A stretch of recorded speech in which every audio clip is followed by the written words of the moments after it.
Kali ini saya akan mereview film yang sedang viral di tahun 2023. Film ini begitu detail dan dipenuhi kejutan di tiap scene, yang artinya film ini susah sekali ditebak siapa pelakunya. Berkisah tentang gadis muda yang ditinggal ibunya piknik dengan sang kekasih. Namun sampai hari waktunya pulang, ibunya tidak kunjung datang. Gokilnya, gadis gimbal ini mencari sang ibu hanya bermodalkan laptop dan berhasil menguak misteri keluarganya yang selama ini dirahasiakan. Seperti biasa, sebelum alur cerita film ini dimulai, bagi kalian yang suka dengan konten seperti ini, silahkan subrek aja supaya tidak ketinggalan alur cerita film menarik lainnya dari Awan Channel. Tanpa kebanyakan spoiler di awal, sedot dulu es buah kalian dan inilah alur cerita film Missing 2023.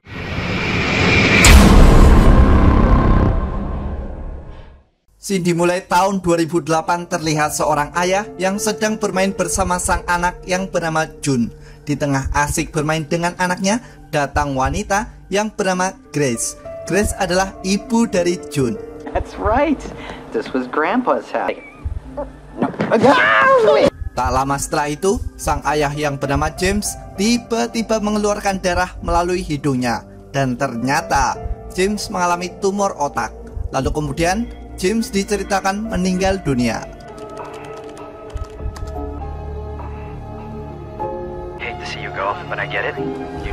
Scene beralih ke masa kini di kota Los Angeles, di mana kini Jun telah tumbuh dewasa. Layaknya anak gaul pada umumnya, Jun suka berkomunikasi dengan ibunya menggunakan aplikasi FaceTime. Grace mengabarkan pada Jun bahwa dia akan pergi liburan selama 1 minggu dengan kekasihnya yang bernama Kevin. Grace juga menambahkan bahwa kunci rumahnya akan dipegang oleh Heather sekaligus bertugas mengawasi Jun. Merasa sudah dewasa, Jun tentu tidak terima manakala hidupnya diawasi oleh Heather.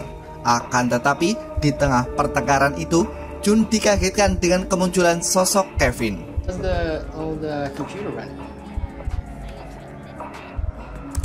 Jun ternyata sangat canggung kepada Kevin. Setelah persiapan selesai, mereka akan berlibur ke sebuah negara yang bernama Kolombia. Tak lupa, Grace berpesan bahwa 1 minggu kemudian jemputlah dia di bandara. Jun mengamati CCTV di mana Grace dan Kevin akan berangkat ke bandara menggunakan taksi online. Setelah mereka pergi, layaknya anak muda pada umumnya yang bercita-cita muda kaya raya, hidup foya-foya dan mati masuk surga, Jun juga berpegang teguh pada prinsip itu.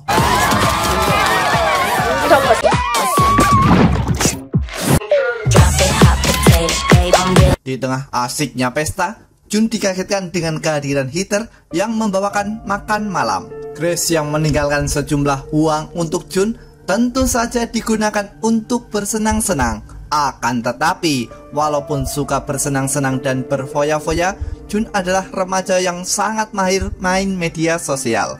Singkat cerita, Jun mendapat kiriman foto dari Kevin. Dia ingin mengabarkan bahwa kini mereka sudah berada di Kolombia bersama Grace, dan nampaknya mereka sangat bahagia. Tiada hari tanpa pesta, namun ternyata pesta itu bertepatan dengan Hari Ayah. Jun melampiaskan rasa rindu pada sosok ayahnya dengan mabuk-mabukan.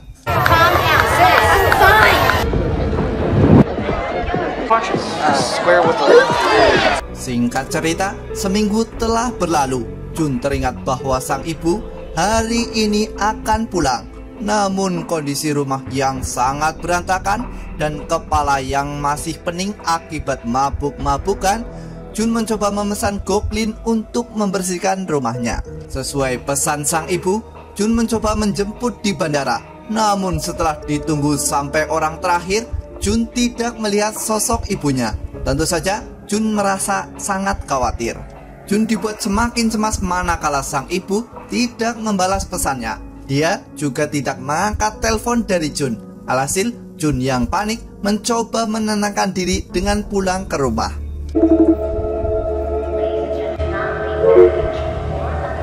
Sisi keren seorang Jun baru dimulai. Jun mencoba mencari nomor telepon hotel tempat Grace menginap di Kolombia. Sialnya, sang customer service justru menggunakan bahasa Spanyol yang tidak Jun pahami.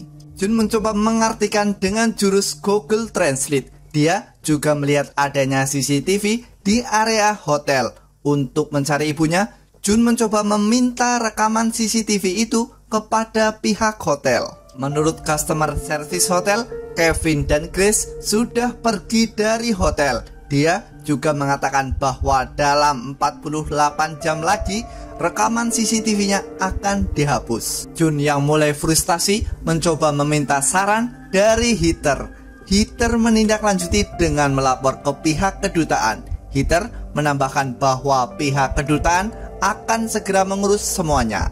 Tak lama setelah itu, Jun mendapat telepon dari pihak FBI utusan kedutaan.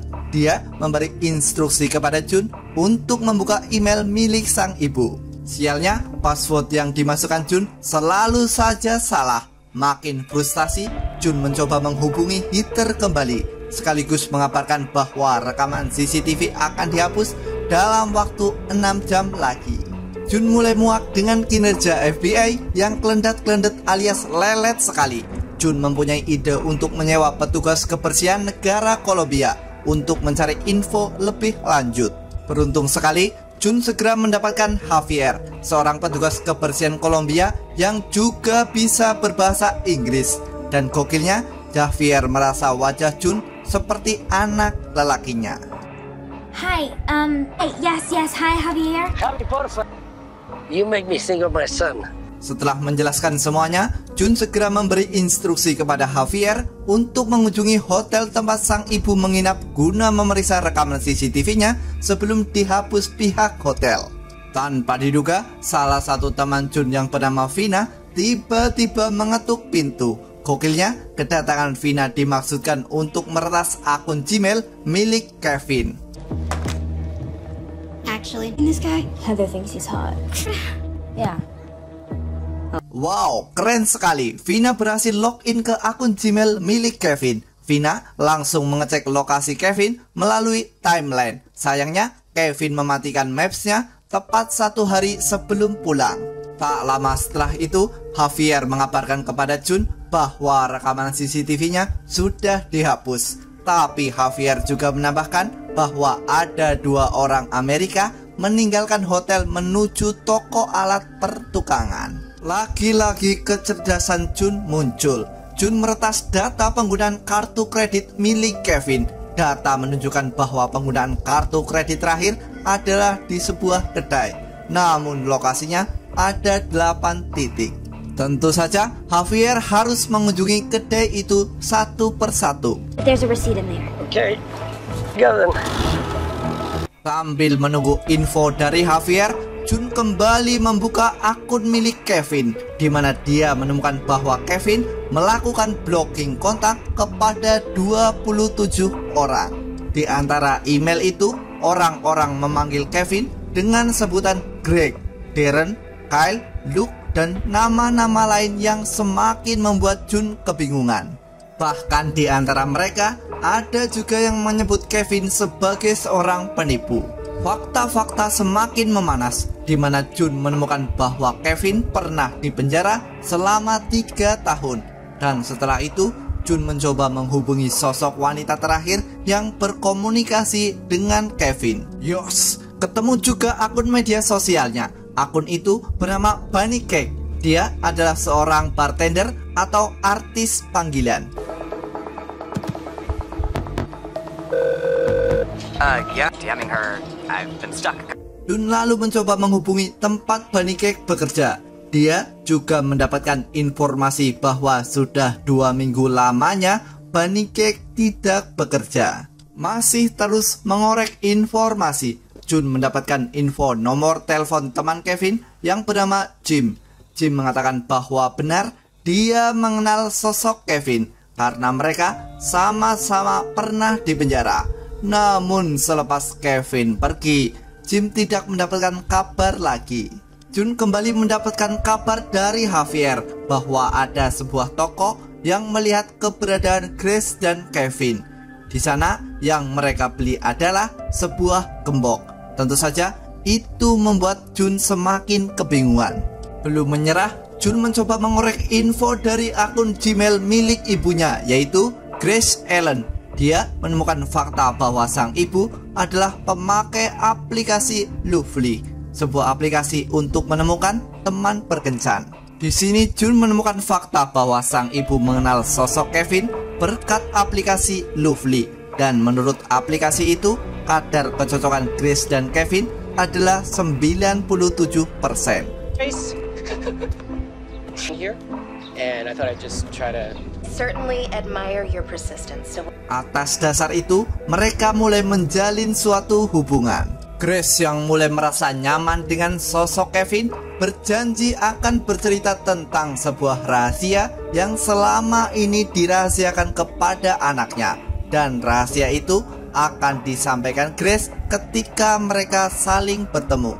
Melalui aplikasi Lovely, Jun mendapatkan ide tentang tempat-tempat romantis. Alhasil, dia mencoba mencari tempat romantis yang berada di dekat toko perkakas gembok yang dikunjungi Kevin dan Grace. Dan benar saja, setelah menyuruh Javier, Jun mendapati fakta bahwa terdapat gembok inisial Kevin dan Grace. Jun lantas mencoba memeriksa melalui rekaman web aplikasi untuk memeriksa keberadaan ibunya. Dan benar saja, Jun mendapati Kevin sempat melamar ibunya di sana. It was real. Tak lama setelah itu, Jun mendapat kiriman rekaman video dari salah satu anggota FBI bahwa Kevin dan Grace telah diculik. Diduga pelaku adalah korban penipuan Kevin. We don't know. We just received this. We're mobilizing units across the city as we speak. Belum menyerah, Jun mencoba memeriksa foto-foto yang dikirim oleh Kevin kepadanya. Alhasil, Jun menemukan keanehan di mana dia tidak mendapati wajah ibunya di foto-foto kiriman Kevin itu.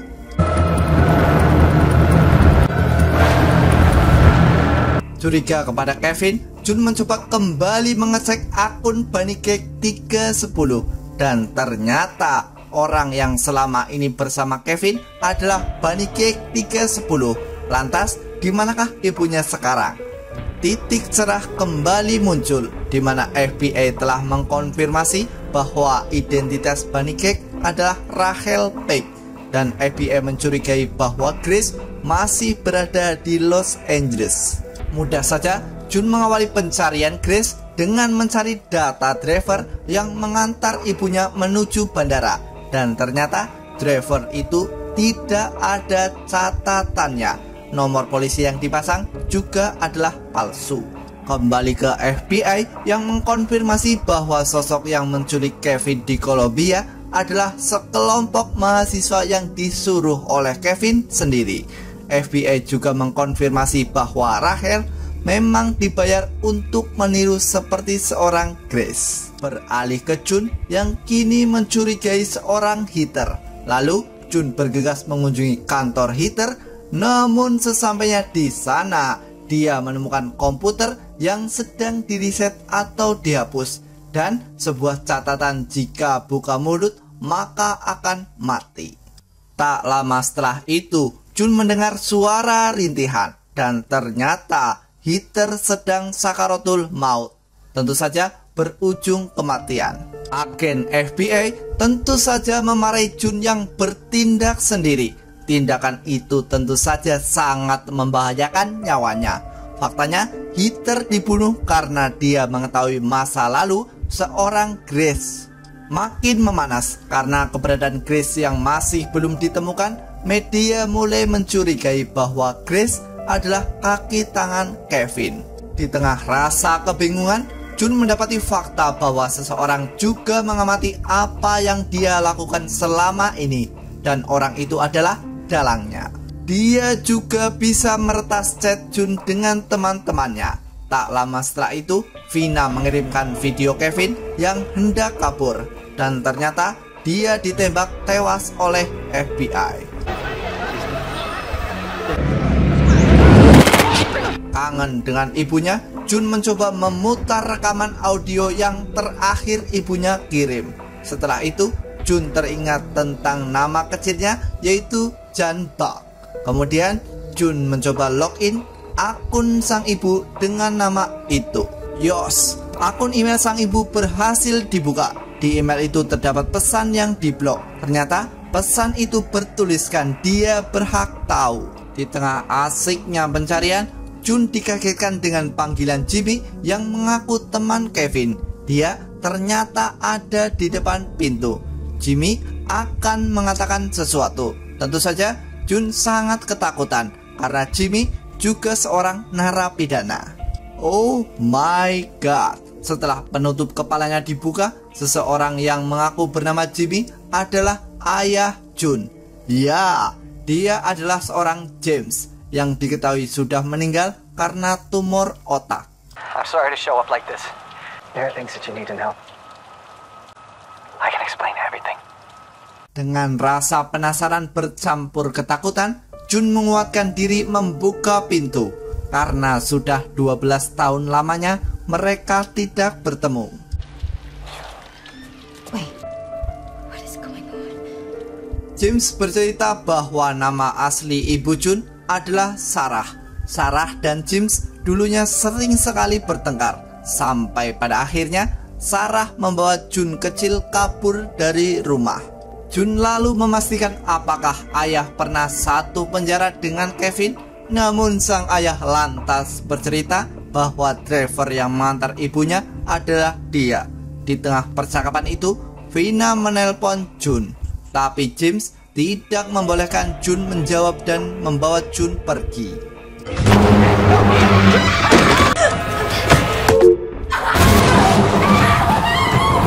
Scene berganti di mana James sebenarnya adalah sosok ayah yang sangat temperamental dan berulang kali Sarah menemukan narkoba di atas loteng rumahnya. Dan ternyata James adalah pengedar narkoba. Sampai pada akhirnya Sarah menjebak James di rumah dan memanggil pihak kepolisian. Sementara dia kabur dengan jambak anaknya. Alhasil dengan adanya bukti narkoba, James dijatuhi hukuman 10 tahun penjara. Untuk keamanan dirinya, Sarah mengganti namanya menjadi Grace Allen. Dan ide itu muncul dari pengacaranya yang bernama Heather. Kembali ke Jun, di mana James mengikatnya di sebuah kursi. Satu pernyataan James pada Jun adalah bahwa dia hanya ingin hidup bersama dengan putrinya lagi. Scene beralih di mana James mengunjungi sebuah gubuk tempat Sarah disekap. James berniat membunuh Sarah, namun ternyata Sarah berhasil kabur dan mencoba mengunci James dari arah luar. I kept you here. But I have to go. Sarah mencoba membebaskan Jun dan mencoba mengatakan bahwa James telah membunuh Heather. Sarah juga mengatakan bahwa dia harus pergi dari sana. Tapi ternyata James sudah bebas dan mencoba mengunci pintu dari luar. Jun menyadari kalau statusnya masih online dan menghubungi Javier. Berniat menghubungi polisi, namun sialnya karena baterai laptopnya sudah habis. Jun kembali terkejut ketika James nekat masuk kembali. Dia memaksa Jun untuk ikut dengannya. Namun tentu saja Sarah menghalangi dan berakhir dengan sebuah peluru menembus perutnya.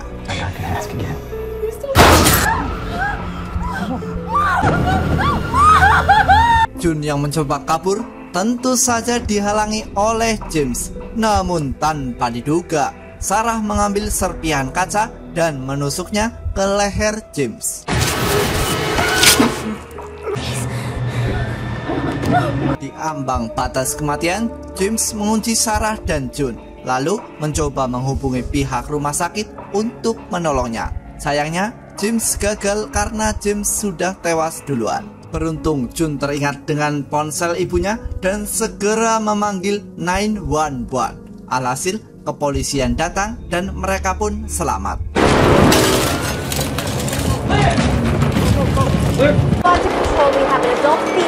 Pada akhirnya, film Missing 2003 tamat dengan ending yang melegakan.